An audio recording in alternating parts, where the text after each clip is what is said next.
How to convert any video file to a GIF for free.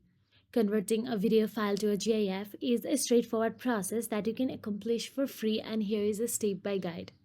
First of all, open any web browser you prefer, then in search address bar type down the Adobe Express and search for it. Now tap on the free video to GIF converter option available at the top and navigate to its official website.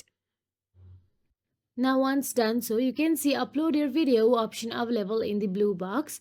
Simply tap on it and navigate to the upload video section.